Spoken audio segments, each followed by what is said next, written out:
Hello, beautiful people. Welcome back to the reality room. On today's episode, we're going to be talking about Haitians' reactions to Donald Trump's shithole country's remarks. The question we should ask ourselves is, how can words spoken years ago still affect millions of people today? This is exactly what we are going to be analyzing today. This statement was made way back in 2018, but it continues to spark strong reactions whenever it resurfaces. Why does it still matter? And why are so many Haitians saying they have not forgotten the statement? Let's watch the clips and come back for our commentaries. Fuck CARICOM. Kiss our ass. I'm gonna explain something to you. Trump is ending TPS. 350,000 Haitians are being told they need to leave the United States by February, right? Now, there are certain countries that are in CARICOM. That is a union of different Caribbean countries. There are certain countries in CARICOM that are allowing people whose TPS status is ending to come to their country as opposed to repatriating, right? But they said, no Haitians allowed. We don't need you. We have no benefit from being in unison with you. And let's just roll back the hands of time when we got our independence while all you motherfuckers was still under colonial power. When we got up off our ass and defeated the greatest military general in history, when we did that, our goal to go forward from there was the liberation of all the neighboring islands and countries. And this is the motherfucking thanks we get. The United States of America didn't have independence 30 years before we got ours. And we didn't ask nobody for it. We didn't need nobody then. We don't need nobody now. Right? Don't look for anybody else but God to help us. We done contributed more to this world than all the majority of you motherfucking other islands who over here don't want to help us out combined. The World Cup was fake and rigged. But the biggest issue, which is extreme water shortages worldwide, and I am fixing it with the United States Water Reserve, a lot of people will be safe and very rich from it. Was that real? Because people are saying that the World Cup was a distraction from the biggest impending issue, a water shortage. It's how people are going to make bank off of water. The World Cup fake rig, water shortage, a far bigger issue. And then this one says UN warns AI to use more water than all people on earth need to drink. Imposes first water drinking restrictions. Are we going to be able to take showers or be limited on washing our hands? Data centers are consuming water to cool AI. I mean, even Goldman Sachs are saying the water crisis is an investment opportunity. Over 40,000 holders and BlackRock is already positioning themselves into this one token. And it's apparently going to be announced on July 29th. The water bankruptcy era has begun for billion scientists say. So my friend sent me this screenshot of what looks like the US's public portfolio holding this token called USWR. And then I got sent this website from a friend called USWR.ai. You can check it out yourself. It says they're going to launch on July 29th and it be announced by Trump. You can check out this website right now for yourself. It led me to a token, United States Water Reserve. I threw in a couple dollars because I don't want to miss out if this thing is true and it gets announced. If you want to check out the token for yourself, just comment water and I'll send you the contract address, or go on the website called USWR.ai. And if you search it up, make sure it's this contract address, this one right here, because there's plenty of fakes right now. Anyways, this is not financial advice. It's a token I'm looking at, hearing big news that could possibly happen about. So I'm taking a risk. There was one defining moment in the State of the Union address that everybody should be paying attention to. In the middle of the State of the Union, President Donald Trump said that the role of government is to protect American citizens, not illegal aliens. And then he asked Congress to stand if they agreed. And every Republican stood up, and almost every Democrat stayed seated. And that visual, that's the headline. Not the applause lines, not the policy details, that moment. Because the State of the Union isn't just about words, it's about priorities. And in that one shot, you saw the divide in Washington crystal clear. On one side, Republicans standing for border security and immigration enforcement. And on the other side, Democrats refusing to stand when it comes to protecting American citizens over illegal migration. Whether you support Donald Trump or not, you cannot ignore that image. After years of debate over the border, Tariff chaos is back with a vengeance. Trump announced that the US would be imposing 50% tariffs on most Canadian goods next month, claiming that Canada had discriminated against US industries. Meanwhile, a 25% tariff on certain imports from Brazil takes effect today. If you are importing a product into the United States today from Asia or from Europe, you don't know what tariff rate you're going to pay on Friday. That's kind of chaotic data point number one. Chaotic data point number two is that Trump decided yesterday that he wanted to impose 50% tariffs on tens of billions of dollars of U.S. imports from Canada. That's sort of chaotic piece number two. And then chaotic piece number three is we have these tariffs on Brazil, which are kind of around the fact that Trump doesn't like Brazilian tech regulation, and he also doesn't like their online payment platform. And so he's imposing tariffs on them as well. Right? And once again, to ground this in the political context, it's not just us. I feel like sometimes we get into this viewpoint where it's like Haiti's the poorest. We're the only country going through this. You know, this is so terrible. Guys, Latin America as a whole hasn't caught a break. Cuba is starving right now. Cuba, our brothers and sisters in Cuba, they're starving right now. They're paying the price right now today too. They're paying, they're suffering. I beg, they're suffering. You have solidarity. Solidarity Is so important. What's happening in Venezuela? How are you gonna just take the president of another country and kidnap him in your country? It doesn't make any sense. You know what I mean? So there's this precedent of like, it's not just us guys, and I want us to remember this. No, absolutely. Because sometimes I feel like we're unique, especially when people, you know, peddle this terrible rumor that like Haitians are uniquely cursed because we did voodoo with bookmans. It's just us. We did it to ourselves. But it's like, Look at the global context. Look at the regional context. And who stands to benefit from the instability, not just of this little island. You know, I was going to try to find the island on the board. I can't find the island on the board.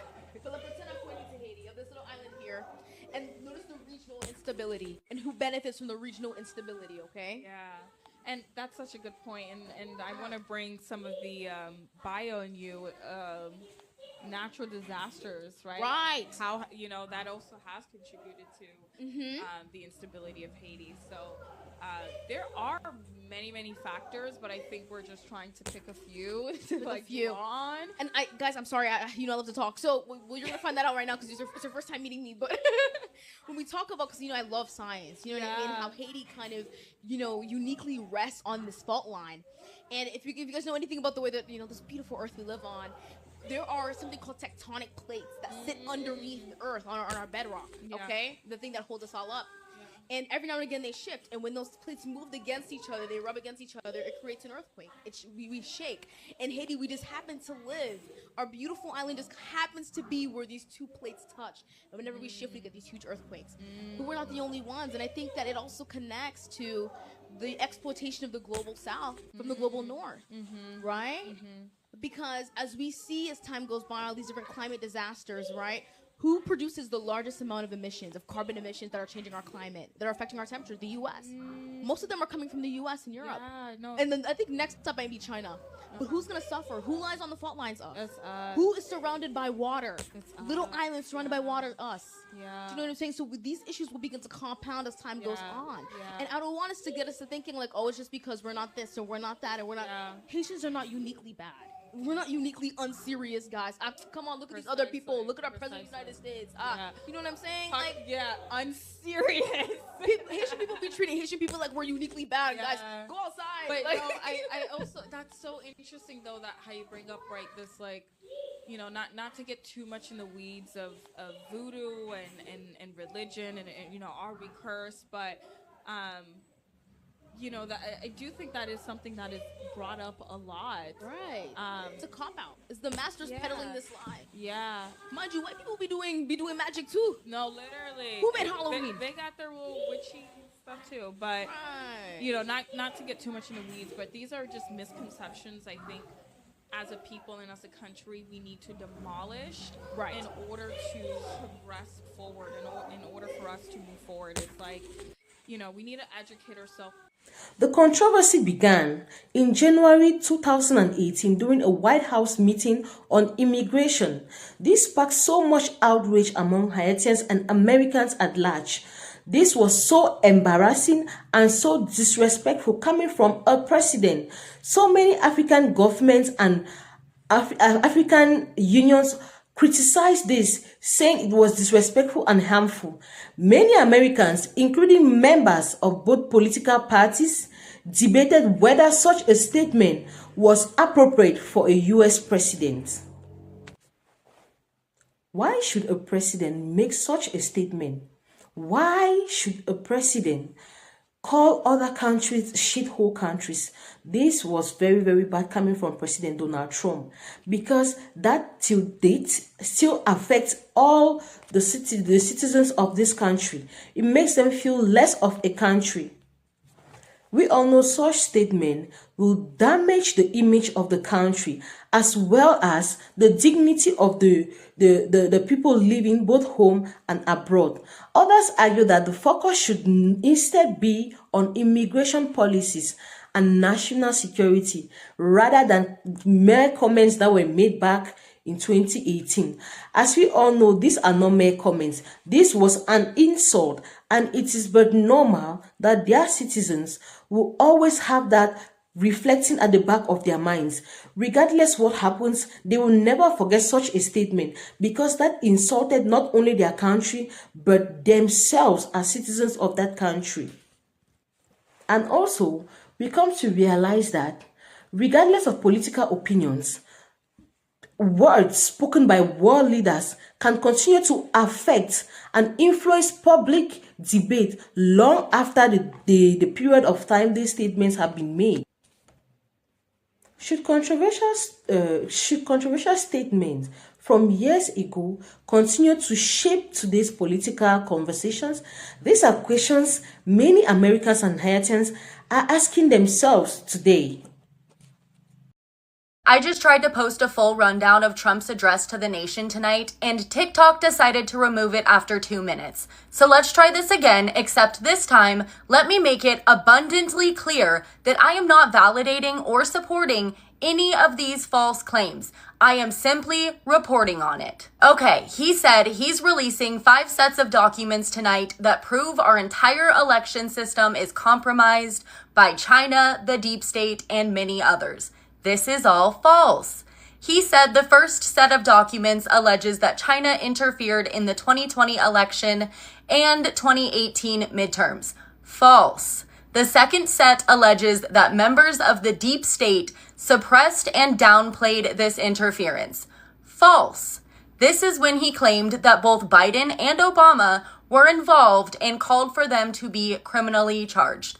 False and false. The third set alleges our election infrastructure, including electronic voting machines and ballot counting system, is all compromised. This is false. And this is when he said that they are in the process of notifying states who have been compromised and will be taking swift action to prevent the midterms from interference. The fourth set alleges evidence of large-scale voter fraud in Michigan during the 2020 election. This is false. And the fifth set alleges that 278,000 non-citizens are currently registered to vote. Again, this is all false. I am simply reporting on the claims made by the president at tonight's address to the nation. Here's a source with live updates if you want to verify any of these false claims. Trump is considering yet another war, this time in Mali. This one comes from Seb Gorka, that guy we all know of who is working out of the White House. He's pushing Trump towards going after the al-Qaeda affiliate that has been invading Mali and much of North Africa. As you may know, Mali is a very poor country. It is run by a military dictatorship. It is one of several countries in the region that were taken over recently by military dictatorships. It is allied with Russia for the last 5 years. The French were there before. The French were trying to go after these al-Qaeda terrorist groups that are infiltrating. Then the Russians tried for 5 years, and now Trump perhaps wants to try his hand, even though the others couldn't pull it off. Mali is still run by a military dictatorship. We'd be helping the dictatorship. There's something to be said for pulling their interest away from the Russians, right? They've hired Russian mercenaries, first the Wagner Group, then it became renamed the Africa Corps after Putin killed the Wagner head, Prigozhin. It's a mess, guys. Keep in mind, this would be Trump's latest attack after Yemen, Somalia, Syria, Iran, Iraq, Nigeria, and Venezuela. That's a lot of countries to basically declare war on in your first year and a half of the presidency, especially for a president who said he was going to end all wars. Finally, some of the experts say they're a little worried that if Trump does do this, if he does go after the al-Qaeda affiliate in Mali, it could strengthen the ISIS affiliate in Mali because then they become the only ones there. Kind of a mess, guys. It seems never-ending war is all that is on this guy's agenda. How about inflation? You think that Donald Trump has failed in everything? Yes, I think Donald Trump has failed on every single major thing that was his job. I think he's failed on every single thing. Yes. So there's nothing you like about Trump. Nothing. You can't name one thing that you don't that you. Why like must about I Trump. name one thing? We are currently in. Stop talking. We are currently in a war. We are currently in a war of which we are losing.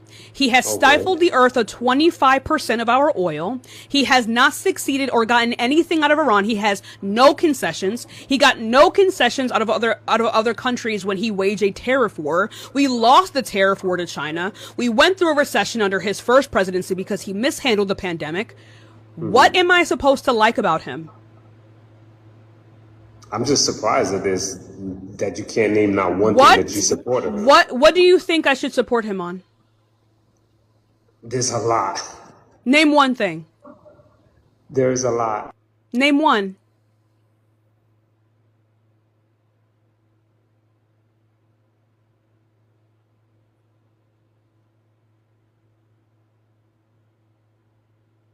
Hello? Don't look it up now. Hello?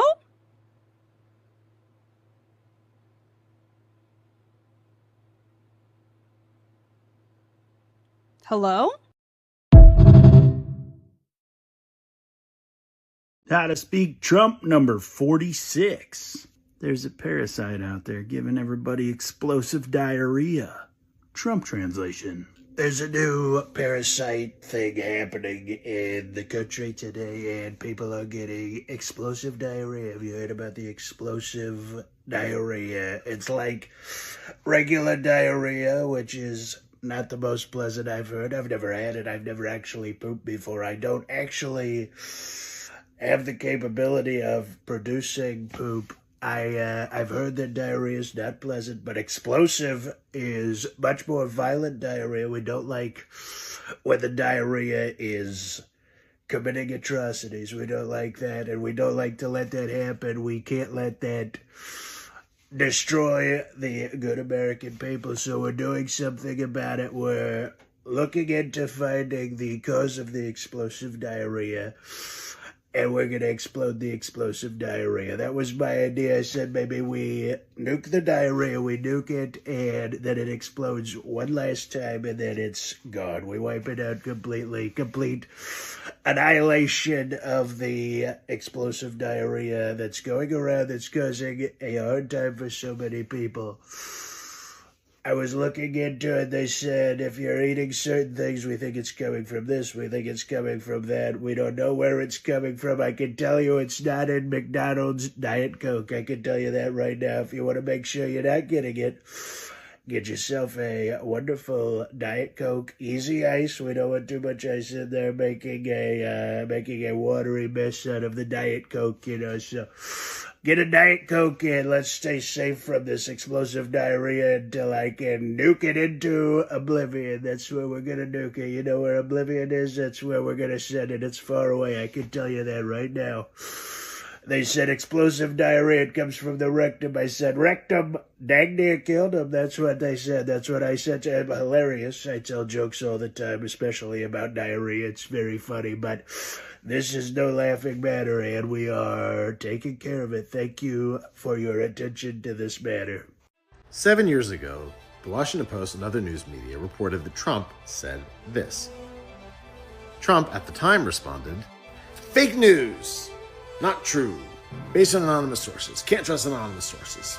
I would never say anything like that. Never, never, never, never, never." Well, today, he said this. Remember I said that to the senators that came in?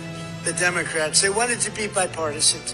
So they came in And they said, this is totally off the record. Nothing mentioned here. We want to be honest because our country was going to hell. And we had a meeting. And they say, why is it we only take people from whole countries, right? Why can't we have some people from Norway, Sweden, just a few? Let us have a few. From Denmark. Takeaways? Number one, yeah, he's that racist. Number two, obviously, old news to a lot of people, when he says something is fake news, when he says something didn't happen, that he's accused of having done, generally speaking, it's because he actually did it. I think the big thing here, though, there's two different ways to interpret what's happening here. And maybe both of them are true. One is that Trump no longer feels the need to hedge. He no longer feels the need to quite disguise his racism quite as much as he did during the first term. Norms have shifted, largely because of him. A lot of the country is just much more explicit in their racism now. I mean, there are people on this app who I don't think would have maybe openly identified as being racists 10 years ago, who are just out here just saying like, oh yeah, no, and we should kick all Somalis out of our country. Oh, we should kick all the Haitians, all the non-white immigrants. Let's get rid of all of them, right? So he has succeeded in this sense. I think also, though, his brain is cooked. He doesn't remember what lies he told when. He just sort of, it's just soup. He just has this soup of things that happen and favorite stories of his. And he's just out there, he's just up there, just riffing. And again, these kind of work together because he's liable to just say anything, and he's liable to just sort of spill his id out into the world, and doesn't feel the need to cover for himself in any way. And I don't think his aides feel the need to coach him into covering for himself anyway. So yeah, just all things to keep in mind going forward. 7 years ago, people were getting in huge debate. Did he say it? Did he not say it? What could he possibly meant by saying that he wanted less immigration from non-white countries and more immigration from white countries? It was obvious then what it was, and today he confirmed. Do you think comments like this continue to affect America's relationship with other countries? Or do you think they should focus on their current policies rather than things that happened in the past? Let me know your thoughts in the comment section. And please do not forget to like, subscribe to our channel, drop your thoughts in the comment section, and as well, click on the notification bell so you don't miss out on any of our updates. Thank you. See you in my next video. Bye.